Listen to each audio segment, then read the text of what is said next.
So what's up? Kumusta? Ayos ba tayo dyan? So nandito ulit tayo sa may Mitsukushi Pulilan branch para sa update natin dito sa motorcycle na to. Ito yung Euromotor Rapido 110. So ngayong taon na to, sulit pa rin ba itong motorcycle na to? At yung kulay niya ngayon ko lang din nakita. So nakita nyo na to sa iba, ayun. Update ko lang naman din. So umpisa na natin yung vlog ngayong araw na to. Ayos na ayos yan. Better hit the gas for a minute, no cap, no limit. I attack till I finish that track, then I get it, got my cash all liquid, never pass my limit. Too fast when I'm spitting, read it back, now they get it on.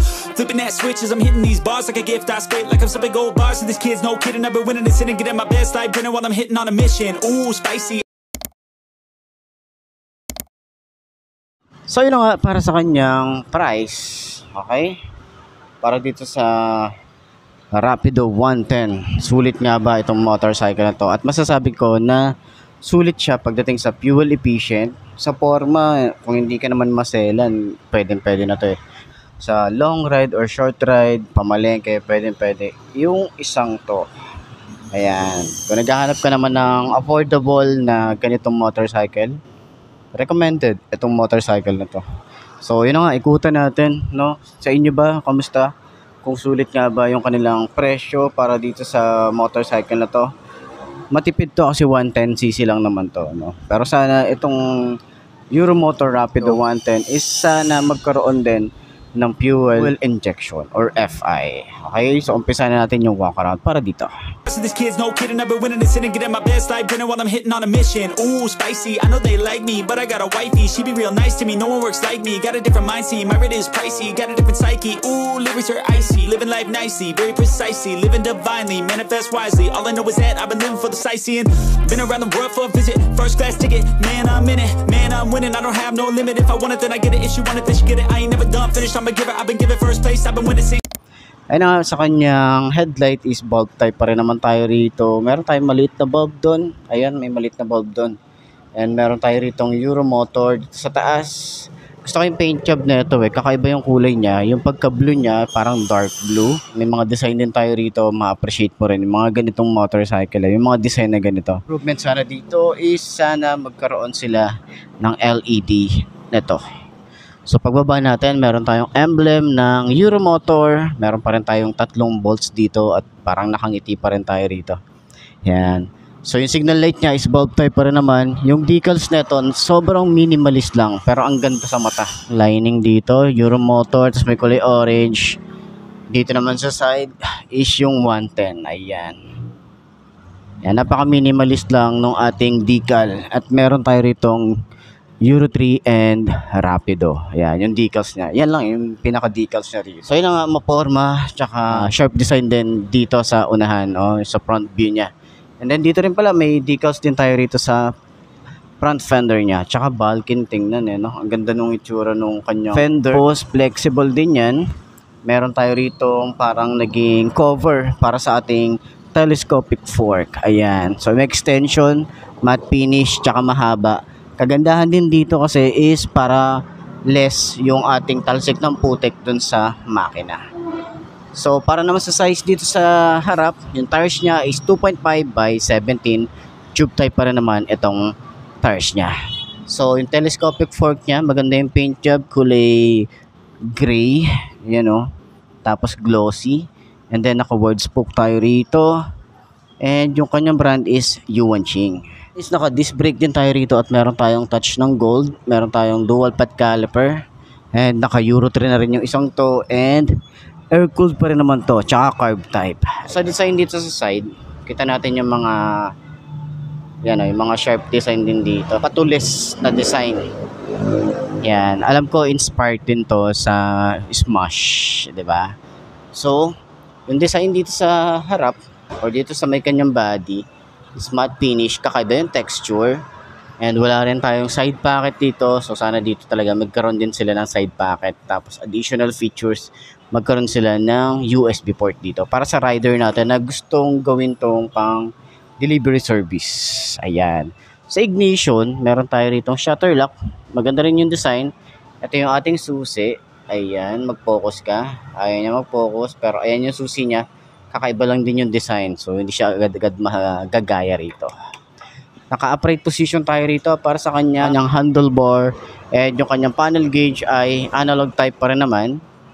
Sporty looking siya, no? Yung design niya rito, tapos may kulay blue na lining, and speedometer, odometer, fuel gauge nasa gitna, yung gear indicator na 1 to 4, and then neutral, signal light, and then pag naka-high beam tayo rito. Sa switches niya, hindi naman siya ganun ka-cheap tingnan, no? Maganda yung itsura, no? Maganda yung mga ginagamit na switches ni Euromotor. Medyo kakaiba lang din yung design.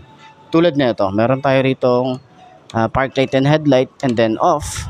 Electric starter, yung grip niya, maganda rin, tsaka makapit. Yung throttle, sobrang babaw.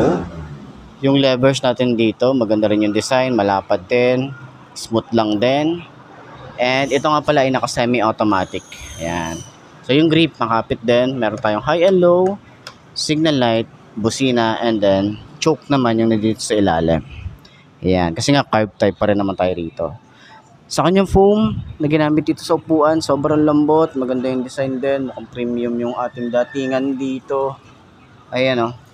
Hanggang OBR natin dito, makapal yung foam na ginamit. So, meron tayong compartment, meron tayong helmet hook dito, tapos meron tayong cover para sa compartment. Ayan. Dito nilalagay yung ating battery, so medyo spacious din yung ating lagayan dito or yung compartment. Tapos dito naman sa side nito, yung ating gas tank. Sana dito meron tayong cover para at least hindi magagasgasan yung paint job para dito. Yun lang naman, 'di ba? Suggestion ko lang. And yung ating grab bar, maganda yung style, maganda yung finish, yung paint job. Ayan o, parang may mga glitter effect siya. Yan. So, dito naman sa side ng makina, meron tayong kickstart, meron tayong bracket dito. Yung foot pegs natin dito, combination ng rubber and metal, rear brake pedal, sobrang smooth. Meron tayong Euromotor na naka-emboss din dito. Ayan. So, sa ating foot pegs para sa angkas, ito yung bracket niya. So, maganda yung paint job din dito. Tsaka maganda yung design ng ating foot pegs para dito. Ayan, napi-flip naman siya. So, yung ating style ng ating exhaust, ito metal to. Yung kanyang cover. And then, yung swing arm natin dito, maganda rin yung paint job. And naka-dual shock tayo rito, hindi siya adjustable. Pero kulay gray, maganda yung datingan niya. Naka-drum brake tayo rito, naka-wide spoke. At yung ating size dito sa likod is 2.75 by 17. So, tube type pa rin naman to, tsaka Yuanqing, yung kanyang brand. And then, yung ating taillight is bulb type pa rin naman tayo rito. So, sana dito is mag-improve din sila. Ngayon, 2024, baka maglabas naman sila ng LED neto. Tapos, yung signal light niya is bulb type pa rin naman. Meron tayong reflector, malapad yung ating rear fender dito, tsaka flexible din yan. Meron din tayong chain cover, flexible din. Yung ating sprocket size dito is 3080. Medyo maliit lang din siya, saktuhan lang. Dual head shifter din tayo rito. And yung ating foot pegs, same lang din yung design dito sa kabila. Tapos yung ating side stand, ayan. So sana dito sa mga ganitong motorcycle is magkaroon din sila ng kill switch para sa mga ganitong CC or ganitong design, di ba? So sakyan naman natin yung motorcycle kung abot ba natin para sa 5.2 na kagaya ko, para at least meron tayong reference, di ba? Shots head spinning, but I still keep ripping and I still keep hitting two ways. I'm splitting all in, I'm risking it all. Yeah, I don't ever fall. Yeah, but if I do, I get back up, stand tall. Yeah, I want it all. Yeah, a good life, I don't think small. Yeah, I'ma be big one day. See me taking off runway, my name up in lights someday. Looking at a crowd that loves me. Yeah, I came here to play. I'm lucid, I'm not.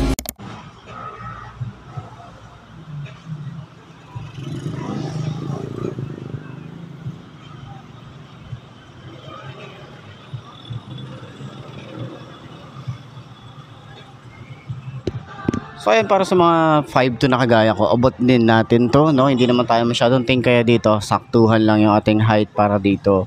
Sa mga beginner na gustong semi-automatic yung kanilang beginner bike, ayan, pwede rin yung isang to, pang long ride, short ride, or kahit anong ride, pwede itong motorcycle na to. Tsaka recommended to kasi madipid din yung isang to, okay, pagdating sa fuel consumption.